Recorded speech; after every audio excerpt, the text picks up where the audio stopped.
ಸೋದರ, ಇಷ್ಟರಲ್ಲೇ ಗುರುಗಳು ನಮ್ಮನ್ನು ಶ್ರೀರಾಮಚಂದ್ರ ಪ್ರಭುವಿನ ಅಶ್ವಮೇಧ ಯಾಗಕ್ಕೆ ಕಳಿಸಿಕೊಡಬಹುದು. ನಾನು ಆ ಕ್ಷಣಕ್ಕಾಗಿ ಕಾತರದಿಂದ ಕಾಯುತ್ತಿದ್ದೇನೆ ಸೋದರ. ನಾವು ಎಷ್ಟು ಬೇಗ ಅಯೋಧ್ಯೆಗೆ ಹೋಗುತ್ತೇವೋ, ಅಲ್ಲಿ ಯಾವಾಗ ರಾಮಾಯಣವನ್ನು ಹಾಡುತ್ತೇವೋ, ಅಲ್ಲಿ ಶ್ರೀರಾಮನ ದರ್ಶನ ಯಾವಾಗ ಮಾಡುತ್ತೇವೋ ಎಂದು ನನ್ನ ಮನಸ್ಸು ತಮಕಿಸುತ್ತಿದೆ. ಸೋದರ, ಶ್ರೀರಾಮಚಂದ್ರ ಪ್ರಭುವನ್ನು ಪರಮ ಪತಿವ್ರತೆಯಾದ ಸೀತಾದೇವಿಯನ್ನು ಕಂಡು ಪಾದಸ್ಪರ್ಶ ಮಾಡಬೇಕೆಂಬ ಆಸೆಯಾಗುತ್ತಿದೆ. ಅಷ್ಟೇ ಅಲ್ಲ ಸೋದರ, ಅರಣ್ಯದಲ್ಲಿ 14 ವರ್ಷಗಳ ಕಾಲ ಅಣ್ಣ ಅತ್ತಿಗೆಯರ ಸೇವೆ ಮಾಡಿ ಯುದ್ಧದಲ್ಲಿ ಇಂದ್ರಜಿತುವಿನಂತ ಅಪ್ರತಿಮ ವೀರನನ್ನು ಸಂಹರಿಸಿದ ಮಹಾತ್ಮ ಲಕ್ಷ್ಮಣನನ್ನೂ ನೋಡಬಹುದು. ಹೌದು ಹೌದು, ಅವರ ಸೋದರ ಪ್ರೇಮ ಲೋಕಕ್ಕೆ ಆದರ್ಶಪ್ರಾಯವಾದದ್ದು. ಅವನೊಬ್ಬನೇ ಅಲ್ಲ, ಶ್ರೀರಾಮನ ಇನ್ನೊಬ್ಬ ಸೋದರನು ಲಕ್ಷ್ಮಣನಿಗಿಂತ ಕಡಿಮೆ ಏನಲ್ಲ. ನೀನು ಭರತನ ವಿಷಯವನ್ನು ಹೇಳುತ್ತಿರುವೆಯಾ? ಹೌದು, ಭರತ ಶ್ರೀರಾಮನ ಪರವಾಗಿ ನಂದಿಗ್ರಾಮದಲ್ಲಿ ತಾಪಸದಂತೆ ರಾಜ್ಯವನ್ನು ಆಳಿದ ಪುಣ್ಯಾತ್ಮ.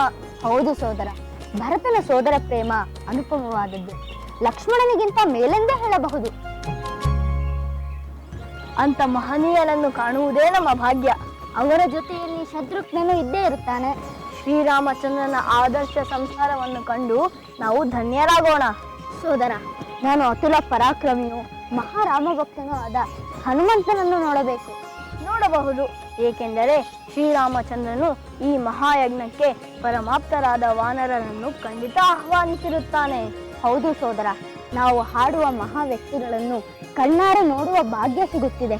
ಅದೇ ನನಗೆ ಸಂತೋಷ.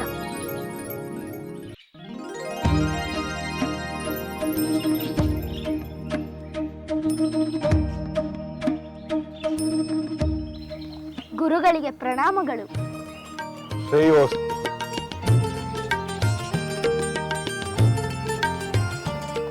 ಗುರುಗಳೇ, ನೀವು ಹೇಳಿದಂತೆ ನಾವು ಸಮಿತಿಗಳನ್ನು ತಂದೆವು. ನೀವು ಕರೆದರಂತೆ ಅದಕ್ಕೆ ಬಂದೆವು. ಹೌದು ಮಕ್ಕಳೇ, ಕೆಲವು ಕಾಲ ಆಶ್ರಮದ ಕರ್ತವ್ಯಗಳನ್ನು ನೀವು ಮಾಡುವಂತಿಲ್ಲ. ಏಕೆ ಗುರುಗಳೇ?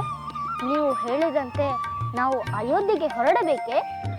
ಹೌದು ಮಕ್ಕಳೇ, ನೀವು ಶ್ರೀರಾಮಾಯಣ ಕಾವ್ಯ ಗಾಯನವನ್ನು ಮಾಡಲು ಹೊರಡಬೇಕು. ಅಂದರೆ ಶ್ರೀರಾಮಚಂದ್ರನ ಅಶ್ವಮೇಧ ಯಾಗ ಆರಂಭವಾಗಿದೆಯೇ ಗುರುಗಳೇ? ಆರಂಭವಾಗುತ್ತಿದೆ ಎಂದು ಖಚಿತವಾಗಿ ತಿಳಿದು ಬಂದಿದೆ. ಈಗಾಗಲೇ ಯಾಗದ ಕುದುರೆ ಸಂಚಾರಕ್ಕೆ ಹೊರಡುತ್ತಿದೆಯಂತೆ. ಅನೇಕ ಋಷಿಮುನಿಗಳು ತಾಪಸಿಗಳು ಅಲ್ಲಿ ಸೇರಿದ್ದಾರಂತೆ. ಅಂದ ಮೇಲೆ ದೇಶ ವಿದೇಶಗಳ ಗಣ್ಯಮಾನ್ಯರು ಅಲ್ಲಿ ಸೇರಿರುತ್ತಾರೆ. ನೀವು ಅವರ ಮುಂದೆ ಮನಮೋಹಕವಾಗಿ ಗಾಯನವನ್ನು ಹಾಡಬೇಕು. ಖಂಡಿತ ಗುರುಗಳೇ, ಎಲ್ಲರ ಮನಸೂರೆಗೊಳ್ಳುವಂತೆ ನಾವು ಹಾಡುತ್ತೇವೆ. ಗುರುಗಳೇ, ನಾವು ಅಲ್ಲಿ ಶ್ರೀರಾಮಚಂದ್ರನ ದರ್ಶನ ಮಾಡಬಹುದೇ? ಅದು ನಿಮ್ಮ ಕೈಯಲ್ಲೇ ಇದೆ. ನೀವು ಚೆನ್ನಾಗಿ ಕಾವ್ಯ ಗಾಯನವನ್ನು ಮಾಡಿದರೆ ಅದು ಶ್ರೀರಾಮಚಂದ್ರನಿಗೆ ತಿಳಿದೇ ತಿಳಿಯುತ್ತದೆ. ಅವನು ಕುತೂಹಲದಿಂದ ನಿಮ್ಮನ್ನು ತನ್ನ ಸನ್ನಿಧಿಗೆ ಕರೆಸಿಕೊಳ್ಳಬಹುದು. ನಿಮ್ಮಿಂದ ಕಾವ್ಯ ಗಾಯನವನ್ನು ಕೇಳಲು ಬಯಸಲೂಬಹುದು. ಹಾಗಾದರೆ ನಾವು ರಾಮನು ಬಲೆ ಎನ್ನುವಂತೆ ಹಾಡಿ ತೋರಿಸುತ್ತೇವೆ ಗುರುಗಳೇ. ಏನೇ ಆದರೂ ಶ್ರೀರಾಮನ ದರ್ಶನ ಮಾಡೇ ಮಾಡುತ್ತೇವೆ. ಅಷ್ಟೇ ಅಲ್ಲ ಮಕ್ಕಳೇ, ನೀವು ಇನ್ನೊಂದು ವಿಷಯದಲ್ಲೂ ನಾನು ಹೇಳಿದಂತೆ ನಡೆದುಕೊಳ್ಳಲೇಬೇಕು. ಏನು ಹೇಳಿ ಗುರುಗಳೇ? ಅಯೋಧ್ಯೆಯಲ್ಲಿ ಒಂದು ವೇಳೆ ನಿಮ್ಮನ್ನು ಯಾರು ಎಂದು ಯಾರಾದರೂ ಪ್ರಶ್ನಿಸಿದರೆ ನಾವು ವಾಲ್ಮೀಕಿ ಋಷಿಗಳ ಶಿಷ್ಯರು, ಆಶ್ರಮದಲ್ಲಿ ಬೆಳೆದವರು ಎಂದು ಮಾತ್ರ ಹೇಳಬೇಕು. ಹಾಗೇ ಆಗಲಿ ಗುರುಗಳೇ, ಅಷ್ಟು ಮಾತ್ರವನ್ನೇ ಹೇಳುತ್ತೇವೆ, ಬೇರೆ ಯಾವ ವಿಷಯವನ್ನೂ ಹೇಳುವುದಿಲ್ಲ. ಒಂದು ವೇಳೆ ಸ್ವತಃ ಶ್ರೀರಾಮಚಂದ್ರನ ಕೇಳಿದರೆ? ಶ್ರೀರಾಮಚಂದ್ರನಿಗೂ ಅದೇ ಉತ್ತರವನ್ನೇ ಕೊಡಬೇಕು. ನಿಮ್ಮ ಗಾಯನವನ್ನು ಕೇಳಿ ಸಂತುಷ್ಟರಾದ ಯಾರಾದರೂ ನಿಮಗೆ ಧನಕನಕ ಇತ್ಯಾದಿಗಳನ್ನು ಉಡುಗೊರೆಯಾಗಿ ಕೊಡಲು ಮುಂದಾದರೆ ನೀವು ಏನನ್ನು ಯಾವ ಕಾರಣಕ್ಕೂ ಸ್ವೀಕರಿಸಬಾರದು. ಏಕೆ ಎಂದು ಕೇಳಿದರೆ ಏನು ಹೇಳಬೇಕು? ಆಶ್ರಮದಲ್ಲಿರುವ ನಮಗೆ ಅದರ ಅಗತ್ಯವಿಲ್ಲವೆಂದು ತಿಳಿಸಿಬಿಡಿ. ಹಾಗೇ ಆಗಲಿ ಗುರುಗಳೇ. ಶ್ರೀರಾಮ ಕಾಣಿಕೆ ನೀಡಿದರು ಹಾಗೆ ಹೇಳಬೇಕೆ? ಹೌದು, ಹಾಗೆಯೇ ಹೇಳಬೇಕು. ಆಗಲಿ ಗುರುಗಳೇ. ನೀವು ಅಲ್ಲಿ ರಾಜೋಚಿತವಾದ ಆಹಾರ, ವಸತಿ, ಉಪಚಾರ ಇವುಗಳನ್ನೆಲ್ಲ ನಿರಾಕರಿಸಿ ಅಲ್ಲಿದ್ದರೂ ನಮ್ಮ ಆಶ್ರಮದಲ್ಲಿದ್ದಂತೆಯೇ ಇರಬೇಕು. ಹಾಗೇ ಆಗಲಿ ಗುರುಗಳೇ. ನಿಮ್ಮ ಯಾವ ಮಾತನ್ನು ನಾವು ಮೀರುವುದಿಲ್ಲ. ಆ ನಂಬಿಕೆ ನನಗೂ ಇದೆ. ಹೋಗಿ ಮೊದಲು ನಿಮ್ಮ ತಾಯಿಯ ಆಶೀರ್ವಾದವನ್ನು ಪಡೆದು ನಂತರ ಪ್ರಯಾಣಕ್ಕೆ ಸಿದ್ಧರಾಗಿ. ಹಾಗೇ ಆಗಲಿ ಗುರುಗಳೇ. ಶುಭಮಸ್ತು.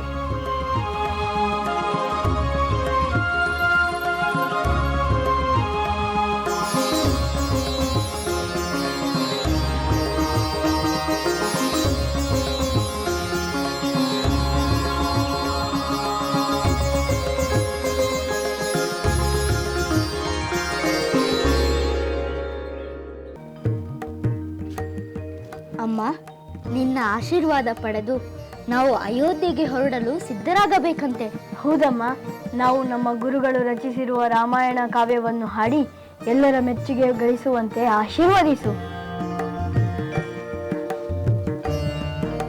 ನಿಮಗೆ ಮಂಗಳವಾಗಲಿ ಮಕ್ಕಳೇ. ನನ್ನ ಆಶೀರ್ವಾದ ಸದಾ ನಿಮ್ಮೊಂದಿಗೆ ಇರುತ್ತದೆ. ಅಷ್ಟೇ ಅಲ್ಲ, ನಿಮ್ಮ ಗಾಯನದಿಂದ ಇಡೀ ಲೋಕವನ್ನೇ ಮೆಚ್ಚಿಸುವಿರೆಂದು ನನಗೆ ನಂಬಿಕೆ ಇದೆ.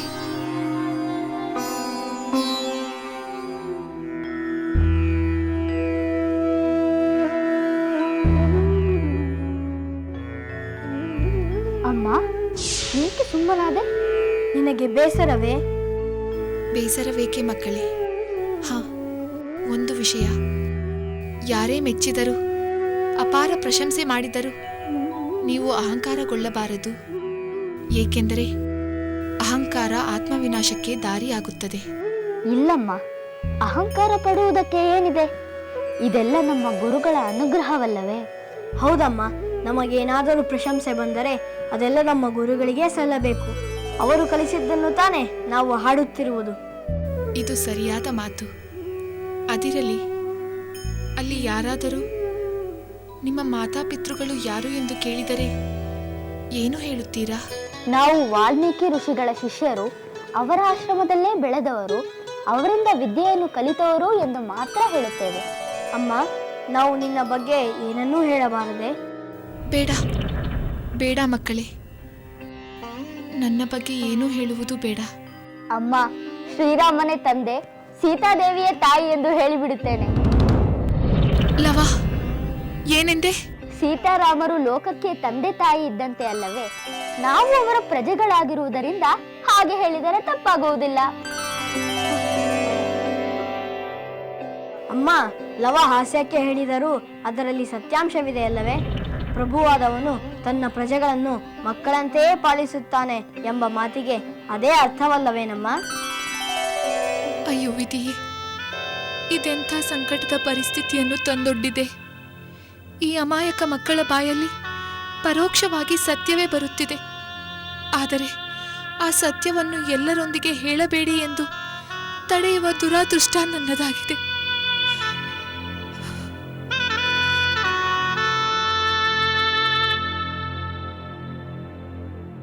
ಅಮ್ಮ, ಅಮ್ಮ, ಏಕೆ ಈ ಕಣ್ಣೀರು? ನಮ್ಮ ಮಾತಿನಿಂದ ನಿನಗೆ ನೋವಾಯಿತೆ? ಸೀತಾರಾಮರು ನಮ್ಮ ತಂದೆ ತಾಯಿ ಎಂದು ಹೇಳುವುದು ಅಪರಾಧವೇ? ಇಲ್ಲ ಮಕ್ಕಳೇ, ಅದು ಅಪರಾಧವಲ್ಲ. ಆದರೆ ಅದನ್ನು ಕೇಳಿದ ಜನಗಳು ಅನಗತ್ಯ ಪ್ರಶ್ನೆಗಳನ್ನು ಮಾಡಬಹುದು. ಅದರಿಂದ ಏನೇನೋ ಅರ್ಥಗಳಿಗೆ ಅವಕಾಶವಾಗಬಹುದು.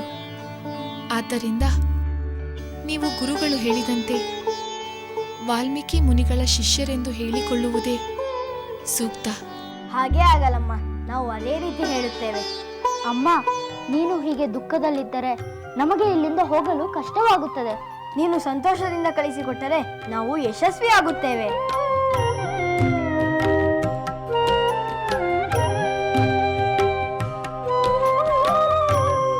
ನಾನು ನಿಮ್ಮನ್ನು ಸಂತೋಷದಿಂದ, ತುಂಬು ಹೃದಯದಿಂದ ಆಶೀರ್ವಾದ ನೀಡಿ ಕಳುಹಿಸುತ್ತೇನೆ.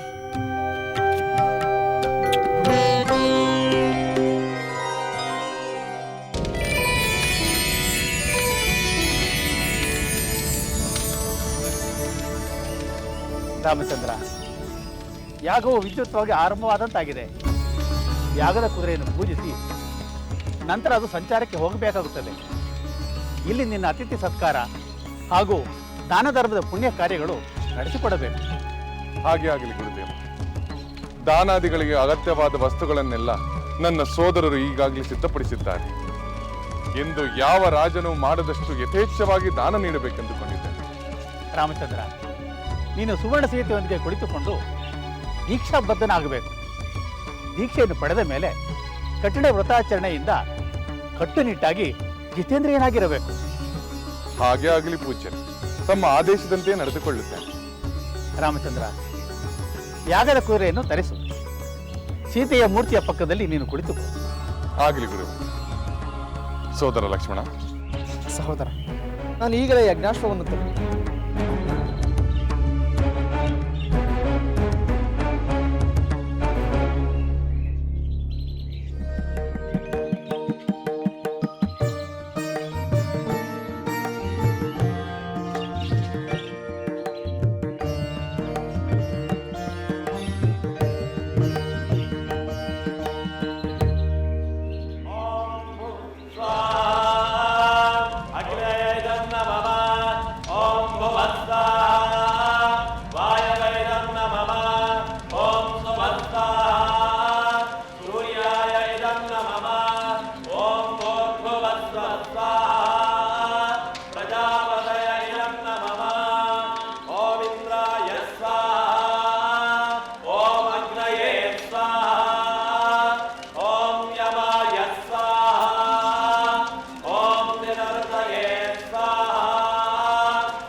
ರಾಮಚಂದ್ರ, ಇನ್ನೇನು ಯಾಗದ ಕುದುರೆಯು ಬರುತ್ತಿದೆ. ನೀನು ದೀಕ್ಷಾಬದ್ಧನಾಗಿರು. ಶುಭ ಮುಹೂರ್ತದಲ್ಲಿ ಕುದುರೆಯು ಸಂಚಾರ ಹೊರಡಲಿ. ಹಾಗೆ ಆಗಲಿ ಗುರುದೇವ.